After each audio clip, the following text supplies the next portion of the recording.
Fitty, let's say if the window's here, bro. How you need to think practical. This is basically saying you're boost. So you got what you do. Now open that window. Hey. What? 1, 2, 1, 2, Hey. 1, 2, 1, 2.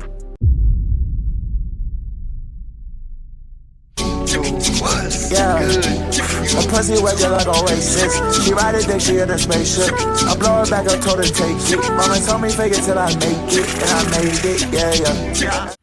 What's good, YouTube? Hey boy, it's your boy Pablo, and I'm back here again. You already know, boy. Hey boy, today you feel me like I have like, you feel me like I just felt like recording today. You feel me?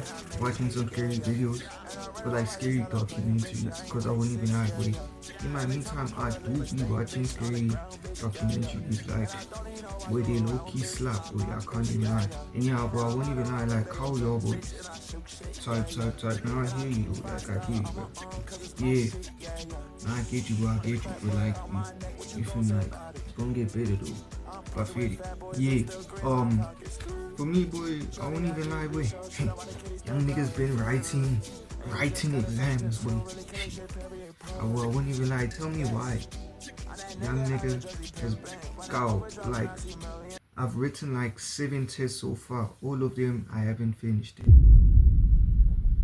Boy, it's a long day, boy. But you know shit, man. Amen, we live and we move on. I feel it, bro. And also, yeah, like, boy, I wouldn't even lie, like I did,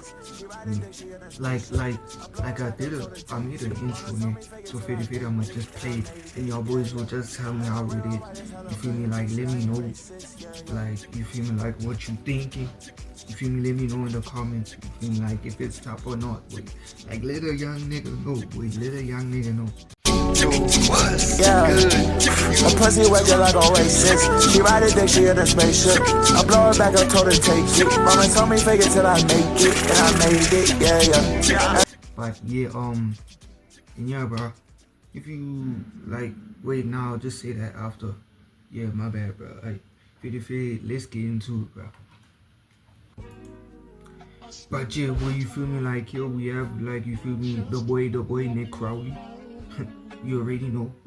But yeah, boy, I wouldn't even lie, boy, his videos are top tier for sure. Shout out to this nigga. I mean, like, bro, I don't think he even needs my shout out, bro. Like, this nigga, his videos are just top tier, bro. He's just top tier, I can't even lie. But yeah, we have YouTube's darkest videos, part 9, boy. Hey, boy, it's about to get serious, bro. Yeah, nigga, let's just get into it, bro. I feel shit in. Yeah, let me just like up your ring. Video is sponsored by Simply Safe. There's no safe like Simply Safe.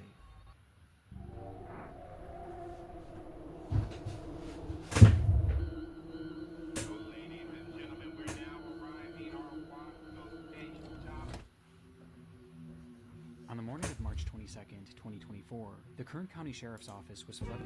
Oh yeah, and niggas, it's my bad niggas fool. And women, you feel me? Like, wait, I should stop saying like niggas, like, my bad, like people, like, you feel me? Oh yeah, make sure you do have your snacks, you feel me? Like, yeah, boy. We doing like some type of like, we doing like a bird kitchen type of thing. I wouldn't even lie, like, you feel me? But like snacks though, make sure you do like Lay's or what's this? Which one is sweet chili one? I'ma put it there, boy. Sweet chili, boy, and all those, boy. I'm telling you, boy, that shit slaps, boy. No cap, that shit slaps. You can't even lie. But really, bro, make sure you get your snacks. And yeah, boy, let's get into this. My bad, niggas. With calls about an incident that had taken place near the Wasco Amtrak station in Wasco, California. The incident involved a pedestrian who was reportedly walking dangerously close to an active train track before being struck by an oncoming locomotive, a situation that authorities knew was likely unsurvivable. Police arrived at the scene shortly after 8 a.m. and were met with the bloody aftermath of the accident, as they found 48-year-old Horacio Ayala Penosa deceased on the tracks, with the force of the impact being so strong that his body was torn apart and scattered all throughout the area. At first, it was believed to have been a clear-cut suicide, but after interviewing some of the witnesses, police learned that the man had never stepped in front of the train, and rather, he had actually been sucked underneath as a result of walking too closely, painting a clearer picture that this was all a tragic accident. But as police were conducting these interviews, one strange detail kept coming up, as apparently, Horatio wasn't the only one on the tracks around the time of the incident, with there allegedly having been one other man standing nearby, a man who took off shortly after Horatio had been killed. And strangely, witnesses believe they saw the man reach down and pick something up before leaving. For the officers on the scene, finding this man became the next obvious order of business, but by this point he had already found himself a few blocks away, where he was spotted by a group of construction workers. The group watched as the man walked towards them, appearing to hold some sort of large item in one of his hands, the same item that had been taken from the train tracks. And the closer he got, the clearer it became what exactly this thing was. It was a human leg.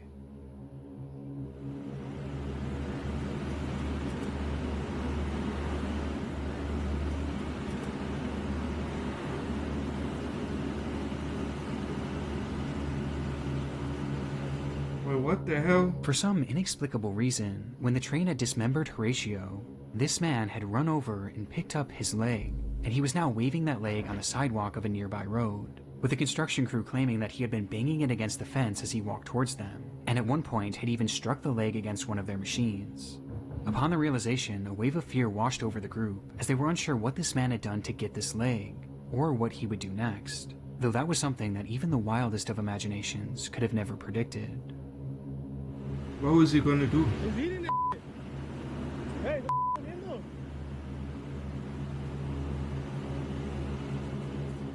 As the man looked down at the leg Oh, what and the began fuck, dog? on the Nah, scene skip immediately this after shit. this, and when they asked the man what he was doing with the leg, he explained that it belonged to him, and that he was taking it to a nearby hospital to have it reattached. But it was obvious to everyone there that this man wasn't missing any of his legs, with the officers having to go as far as to prove it to him by making him roll up the sleeves of his pants and touch both of his legs. His explanation was completely nonsensical, and obviously didn't account for the fact that Yo, dog, what the fuck? Nigga, what type of sick, twisted thing is this? Yo, this nigga was eating a whole human leg. What the fuck? What the fucky? Oh nah, gang. Oh nah. That's some sick shit. I can't even lie. Boy, I had to skip it, but I'm sorry. That's some sick shit. he was literally eating the leg just minutes before, leading to officers immediately placing him under arrest. His name was Rosendo Tejas, a 27-year-old man who had been experiencing homelessness and had been living on a street near the train tracks, with police determining that he did in fact have nothing to do with the actual death of Horatio. He just so happened to be near the tracks at the time, where he would first witness the accident, and then, for some unknown reason, take Horatio's leg and start eating it. It appears as though this was the result of a combination of both drugs and alcohol, as he was found carrying narcotics when he was taken into custody, and he had just been captured by security cameras purchasing alcohol at a nearby liquor store just hours before the incident. But what's so interesting about this footage is just how normal Rosendo seems. In fact, the people working there knew him quite well, as he stopped in almost daily, where he was described as being polite and ordinary, including on the day of that incident. In fact, it's said that at first the shop owners didn't believe that Rosendo could have possibly done this, but it seems that whatever substances he had taken that day had changed him. Rosendo Tejas was charged with 2 counts of removal of human remains and 1 count of destroying or concealing evidence, as well as resisting a police officer, and was sentenced to 1 year in prison after pleading no contest, bringing this absurd case to an end.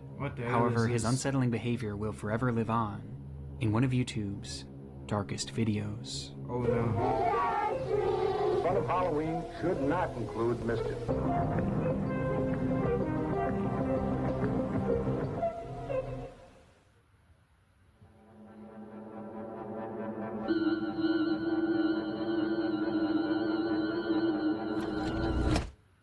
It was just past 10 p.m. Safely tucked away in her second-story apartment, 20-year-old Hannah Vivaretti set up her phone to record a video of herself dancing. For her, this was a meditative practice, a way of unwinding after a long, stressful day, and to truly feel at peace. But that day, fate had other plans.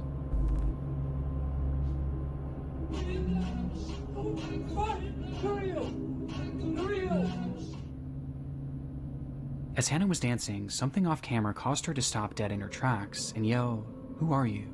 It was a man whom Hannah had never seen before, standing in the doorway of her balcony, which again was on the second floor. Meaning that man had climbed up, cracked open the door, and was now standing in her home staring at her, quietly muttering nonsensically with a big grin on his face. Who are you? Who are you? Please get off.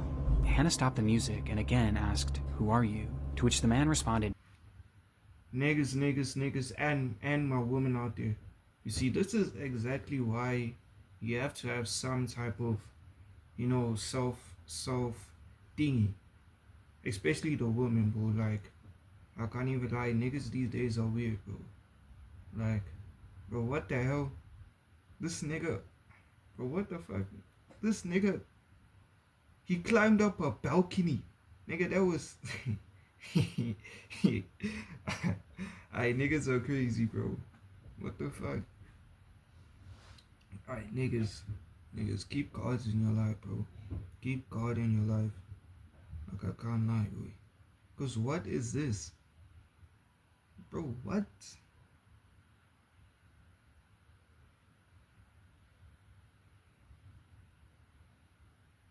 To all my ladies out there, make sure you do like get some type of self, you feel me, like something that you can protect yourself with. I can't even lie, but cause niggas are weird, bro. Hey. by saying, Please get out. No, please get out. Are you sure? Yes.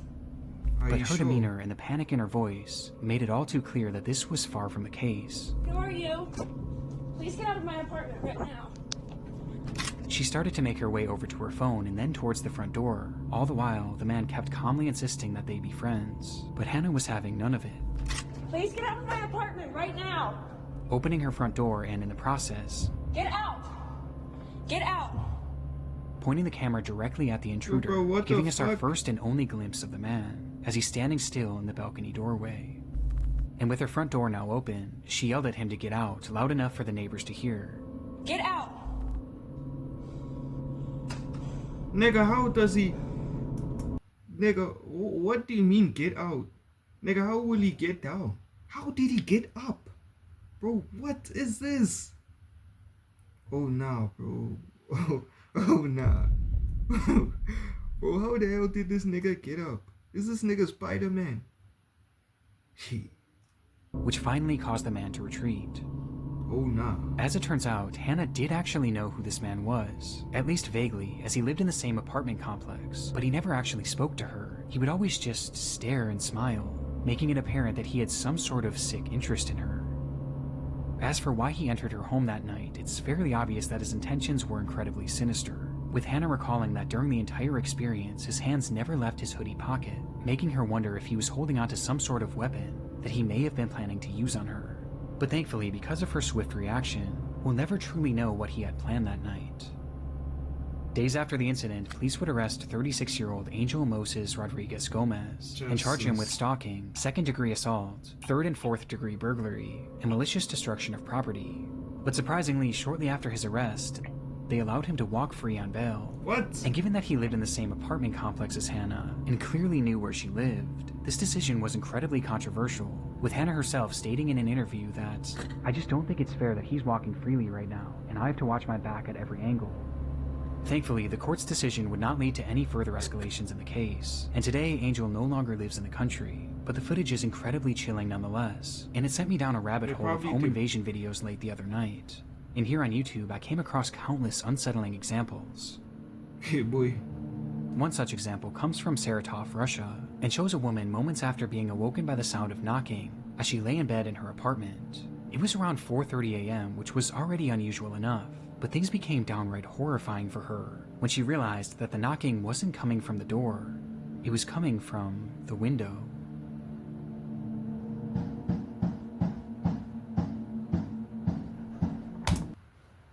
My niggas, you see? Immediately in this situation, bro, let me tell you niggas. You see, when you're in this situation, fitty, let's say if the window's here, bro, you need to think practical. This bitch ass nigga is basically saying you a boost. So you got what you do. Go, open that window, boy. One, two, 1, 2, 1, 2, 1, 2. Boy, he's gone, boy. He's gone, boy. I'm telling you, boy. You shot those moves. Boy, he's gone. RKO, boy. Niggas not doing nothing. I'm telling you, boy. What a... Yeah, boy, I'm telling you, boy. Shine with the RKO. Shit. It's shy for you. I know what I'm doing, but hey, niggas, stay safe though. Word. What the fuck? Outside of her... Yo.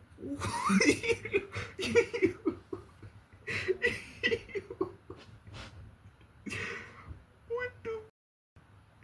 Yo, bro, wouldn't even lie, boy. If I see this nigga, I'm dead ass, bro. Whoa, I can't say that on YouTube. I'm dead ass, like he has to get eliminated, like off Call of Duty, bro. Like, bro, look, bro, what? Oh, get him out of here! Get him out of here! Nigga, you're done. Cow, niggas don't respect you then, very. I wouldn't even lie. You feel me? Like, I wouldn't even lie. Like, niggas don't respect you. But if they hit him with the 1-2, it's try. Look at him. window was a man, banging his head against the glass over and over again. And equally as disturbing, this woman's unit wasn't on the first floor. She was 2 stories up, Nigga, and she didn't have a balcony. Across the street, a neighbor filmed the incident as it happened, showing us that the man was standing on one of the building's gas pipes while he continued to strike the window. Eventually, these hits grew so forceful that the glass started to break, and his head began bleeding profusely, finally leading to the man stopping, but not in the pursuit of entering the home.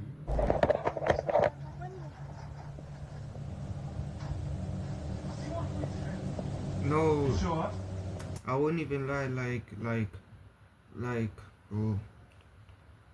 I wouldn't even lie, boy. This has to be like something spiritual, boy. Has to be.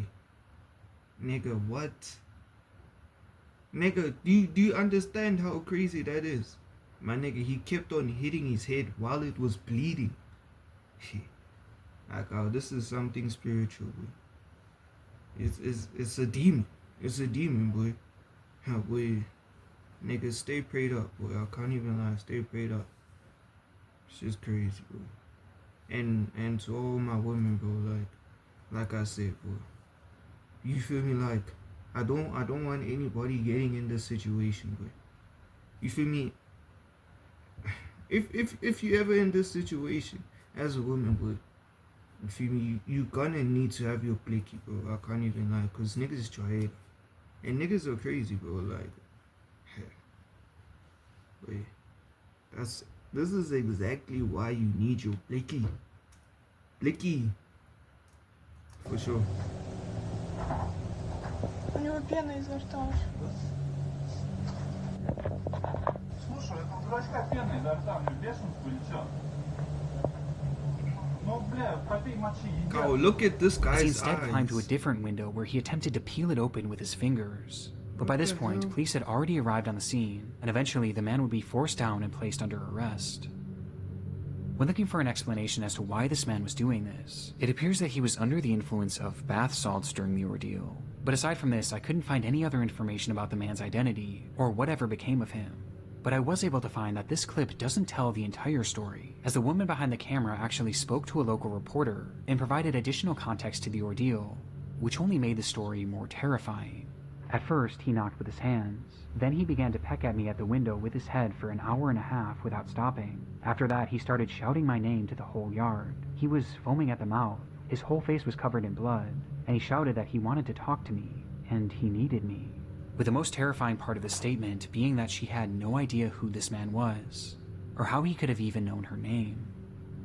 The idea of both of these intruder videos featuring people whom the victims had never even spoken to makes them especially unsettling, as it shows that you really never know who's watching and who might be obsessing over you.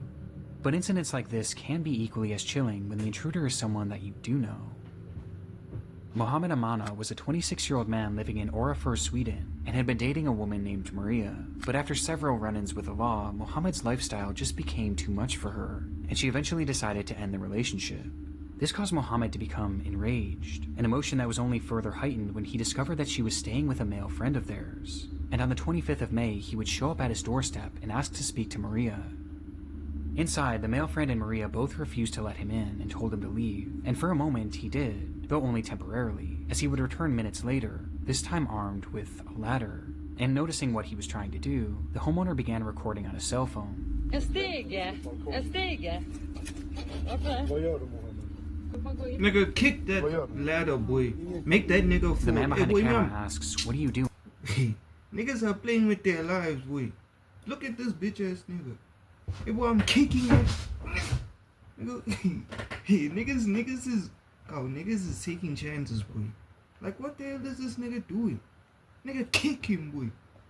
I mean, I don't care how far that shit is, boy. Hey, this nigga dry. Fitty. Hey, nigga doesn't respect. Cause what is this? Boy, niggas are crazy, boy. Are you going to fight me? To which Mohammed said no, he just wanted to speak to Maria.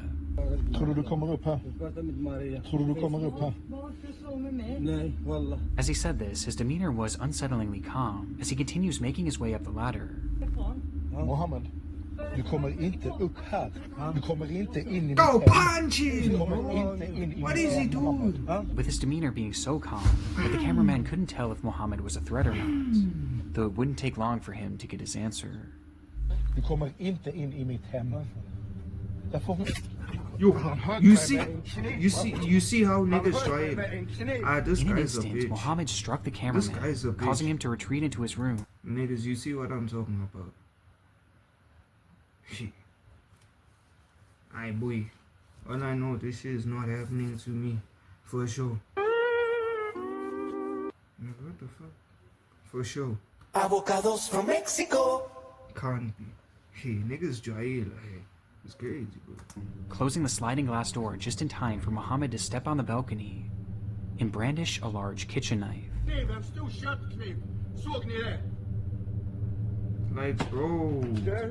Go. This, I won't even lie, bro. Like, I know this is a serious situation, but the nigga that's reporting has to be one of the dumbest niggas ever.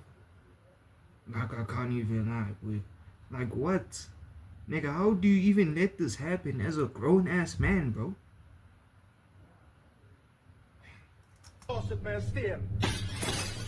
Look at this. Nigga, and you're recording. Still dazed by the attack, the man holding the camera retreated even further into the house, while Maria had already run into the bathroom and locked the door behind her, a door that Mohammed would quickly rush over to.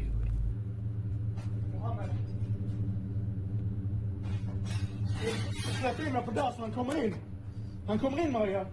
Mohammed, hugg du. My nigga. This guy. Nigga, you seen... Okay, I'm sorry, bro. Nah, this shit is aggravating. I can't even lie. Let me stop. Mohammed, du hörde mig redan. And desperately tried to open, even trying to use his knife to turn the lock, as that lock was the only thing standing in the way of what he was there to do.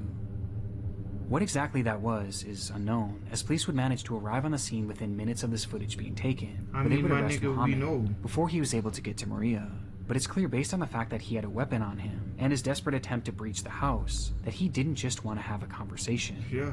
In the end, the man filming was left with only minor cuts, and Mohammed was sentenced to 2 years in prison as well as a 10-year ban from the country of Sweden, leaving us with 3 haunting videos of 3 disturbed intruders, whose true intentions will thankfully never be known.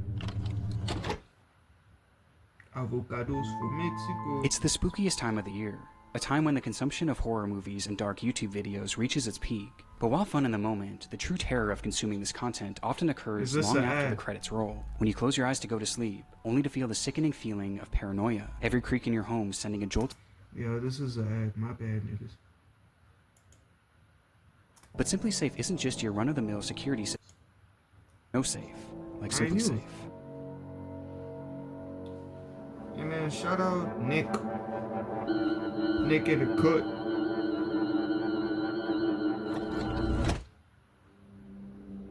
Alright, hey folks, this is Noah, getting my vlog live. Trucks and trucks and lots of trucks. This is the very first footage that Noah Harpum would post to YouTube. After years of having a channel, Noah finally decided to give uploading a try, posting this inaugural video to a self-titled channel on October 29th, 2015, titling it 10/29/15 Video Blog Number 1, and introducing himself to the platform with a simple "Hello World" in the description. No, but I did want to dissect just the beginning of a sermon given by a Pastor Bill, a guy that my dad has been following, taking ideas from for 10 years. Music low-key slaps, I can't His lie. family, 2 kids. In the video, Harpum paces throughout his home and discusses a priest named Pastor Bill, whom he believed was influencing his father and his family, and clearly not in a good way. I've been ignorant of it for a long time, so I wanted to look at it, and I challenged him just to look at 15 minutes of this sermon. Though he gives no context as to who this pastor is, only mentioning that he had been ignorant of the situation for a while, and that this video was his response after trying to expose the truth to his father. Been waiting and waiting, and haven't heard anything, so I was going to just post my reply, and I guess that's how I'll start my blog. Again, what this truth is unclear, as the lack of information makes this video a confusing watch, and ultimately it tells us very little about who Noah was, let alone the other people he was discussing. But he did end the clip by making it clear that this was only the beginning of what would be a reoccurring blog series that would showcase just him, his thoughts, and his camera. The blog is just going to be me with video camera, and that'll be it. We'll see what happens. But before those uploads would come, Noah had pinned a website in his description that directed users to a blog post written by him that same day, titled, "Is my dad in a cult? Even worse, is it satanic?"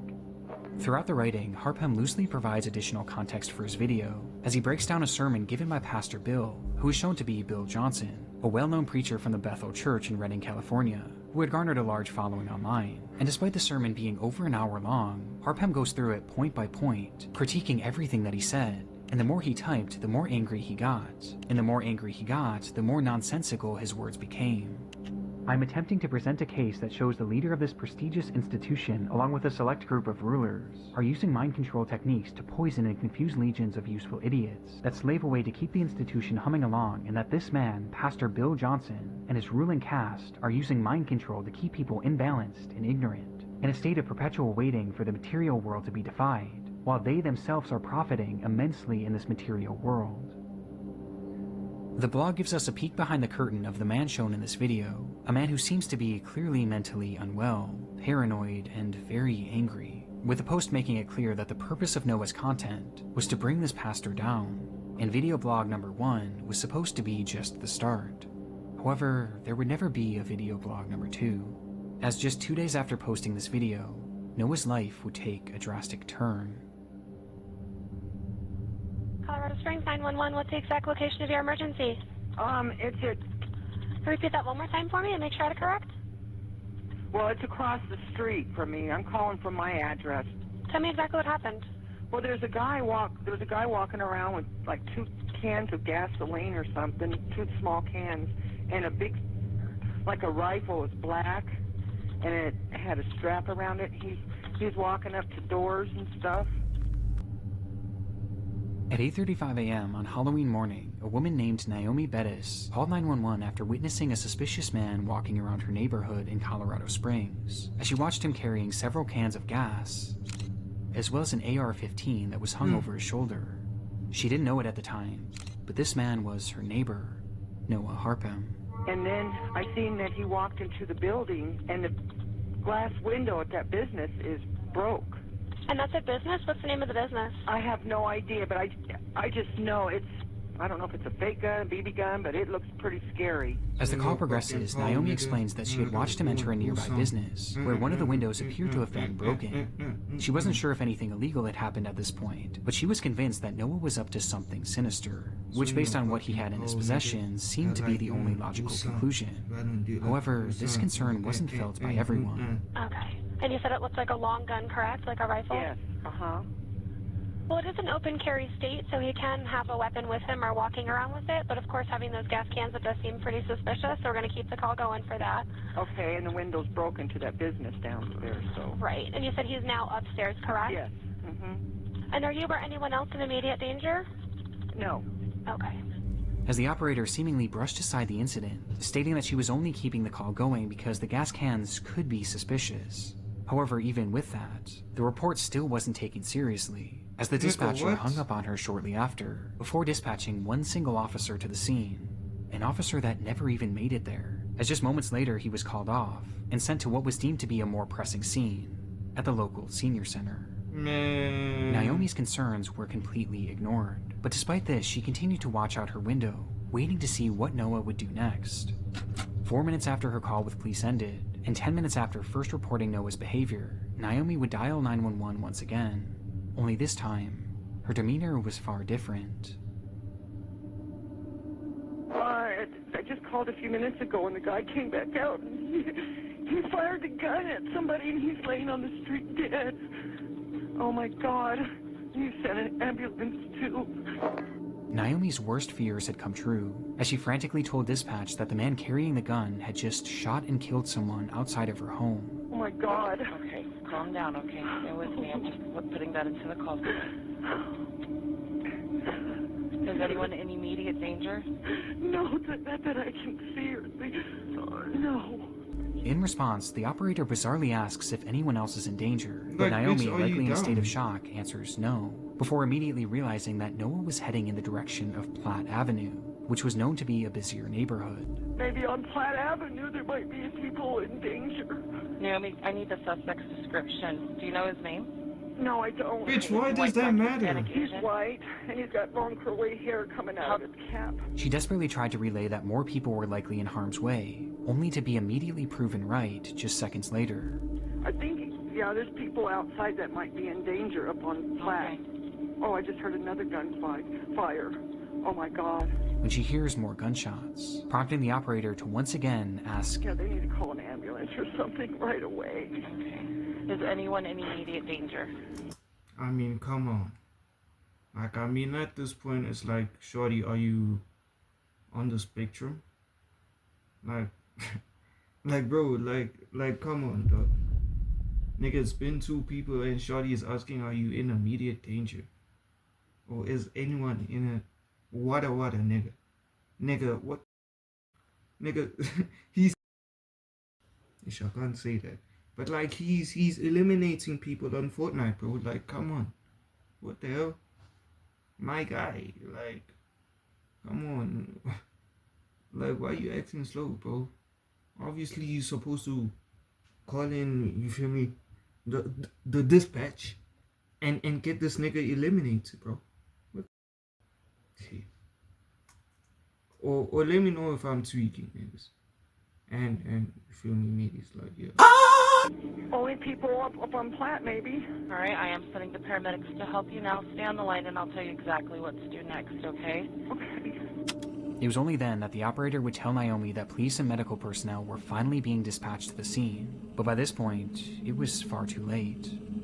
In the moments after Naomi had made her first 911 call, Noah Harpham would first attempt to light his house on fire using the 2 cans of gasoline, though this, however, failed and caused him to quickly shift his focus. Noah instead stepped outside and brandished his rifle, immediately pointing it directly at Andrew Mayers, who had been riding his bike in the neighborhood, and after seeing the gun, the man stopped and begged him not to shoot, to which Noah responded by pulling the trigger multiple times, killing him instantly, with Andrew Myers being the man that Naomi had seen laying dead on the street. From there, Noah began walking up the street where he would eventually see 2 women sitting on the porch of a sobriety center, where local women went to get help with their drug and alcohol addictions, and upon noticing them, he immediately started shooting, striking and killing both Christina Galella and Jennifer Vasquez. Noah walked for over a mile after this before the police finally caught up with him, and when they called out for him to stop walking, Noah turned and immediately opened fire, leading to a massive shootout.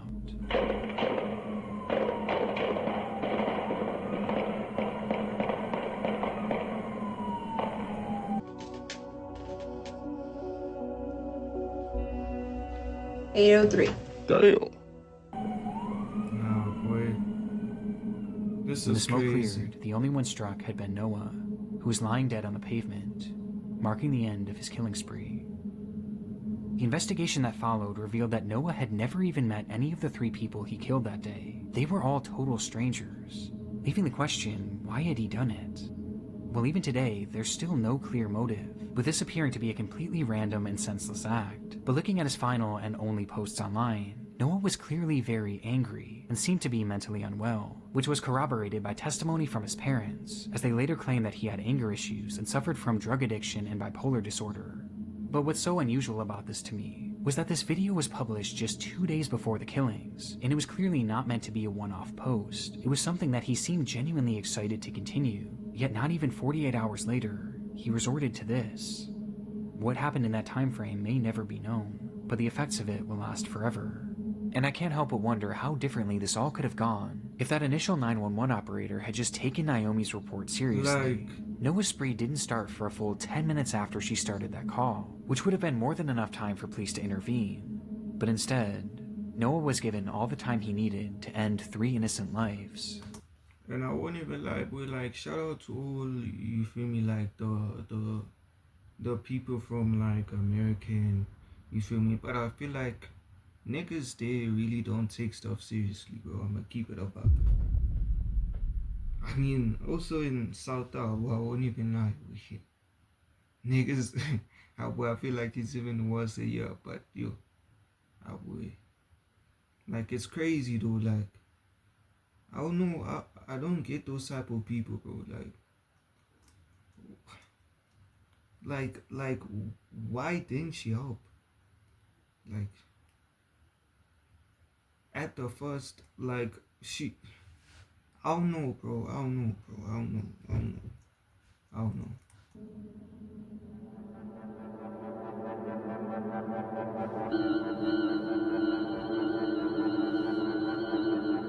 Chapter 4. It wasn't an attraction for the faint of heart. Standing over 1,300 feet above the ground, the Diogar ropeway was built to take tourists up and down the Trikut mountain in Jharkhand. Hi boys, GG's. I can already see where this is going. My guy, just know you never find me up. It's GG's. India. It was the tallest cableway in the entire country, offering an unparalleled view of Diogar and the picturesque landscape around it. Because of this, videos have long since been posted on YouTube showing just how dramatic of a ride this truly is, with one such video being recorded on April 10th, 2022.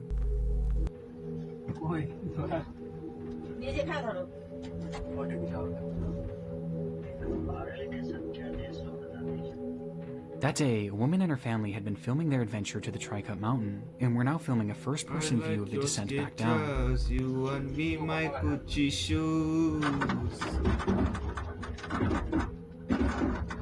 Like, hell no, bro. It wasn't the kind of place for anyone with a fear of heights, and the loud sounds of the car passing the support towers only added to the anxiety of the trip. But the group filming this all remained relatively calm, quietly conversing to themselves, seemingly unfazed by the spectacular height. Bro, this is insane. What? Enjoying it. A feeling What is the that use wouldn't for last. this?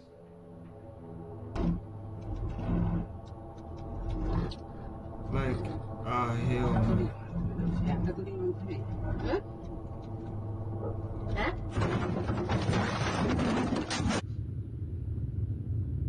Without any warning, the car was met with a massive force, sending the occupants and the camera to the floor, causing the footage to go dark. In that moment, one of the ropeway's axles had dislodged, causing a failure on the pulley system, which resulted in 2 carts crashing into each other, and the rest coming to a sudden and violent halt. The impact was brutal, but somewhat surprisingly, the footage continued.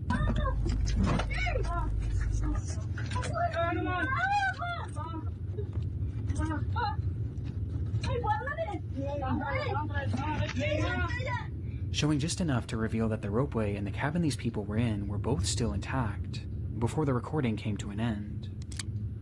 This group had survived the impact, but the nightmare was far from over.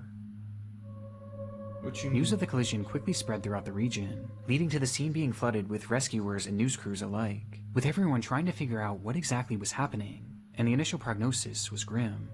In the impact, one man in a separate car had been killed, and many others were left injured. And making matters worse, due to the broken axle, the ropeway was now no longer operational, meaning that the 70+ people spread throughout the various cars were now stuck, some of whom were still suspended over 1,000 feet in the air. Bro, what? It was going to be an incredibly difficult rescue operation, just given the height of the ropeway alone. And ultimately, it was determined that the Indian Air Force would utilize their special top-of-the-line helicopters to fly over the cars and lower down ropes with harnesses attached to them for survivors, who then would strap themselves in and be hoisted up to the helicopter above using an electronic winch. It took hours for them to even make their first attempt, before finally trying their approach on a middle-aged man, who slid on his rescue strap and was then slowly pulled up towards safety.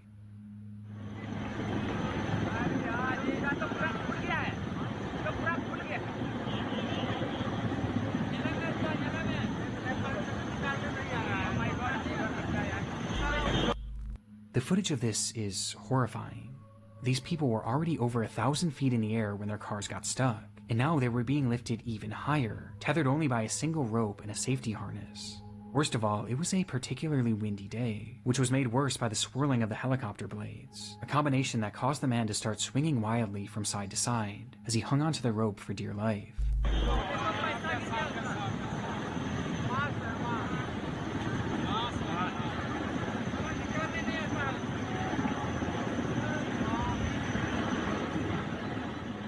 It was a grueling journey up, but finally the man reached the aircraft, and with safety just a few feet away, he instinctively reached his arms above his head in an attempt to grab onto the helicopter, a decision that would have disastrous effects.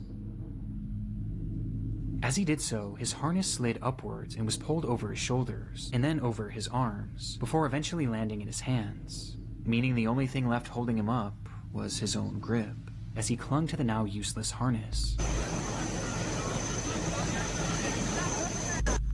Oh my. For a full minute he dangled there, just inches away from rescue. Meanwhile, the rescue crew searched the craft for something they could use to safely hoist him in, but before they got the chance,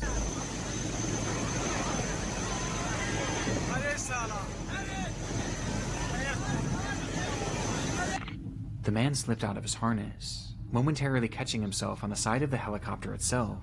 But by this point, his strength was gone, and seconds later, his grip would fail for good.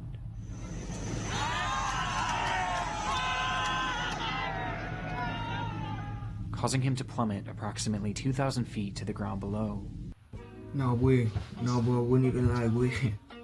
I look had to cut that thing, boy. I also need to sleep, bro. Boy, I can't be watching this, but like, young nigga also has to, you feel me, dream of some like, I was about to say, let me relax, nah, dream of, you know, some fine young woman, you feel me, and it's just me on the beach. Okay, I'm saying too much, but like, yeah, but yeah, boy, if your boys did like this video though, make sure you do like, comment, subscribe, and turn on notifications for the next time I drop. You already know this. But fading niggas, yeah, boy, you feel me? Stay safe, and keep God in your life, bro. Yeah, man. Yeah, bro, when you gonna, boy, my stomach is growling, boy. I'm low-key hungry. I love your boys, and yeah, bro, I'm gone, bro. City flashing, time to so broke like they folks when it's cracking. Why am I talk? Cause I'm broke like the Wi-Fi is lagging. But I'ma blow like it's mashed, then give all my niggas some pass cause I'm so good at dashing. I said, a kid from the kid, but they murder this shit. My intentions is really to run up this shit. Put my name on the map of my city and shit. I'm about to do it, and I'ma prove you could still rap. Wait, oh yes, wait a minute, Mr. Postman.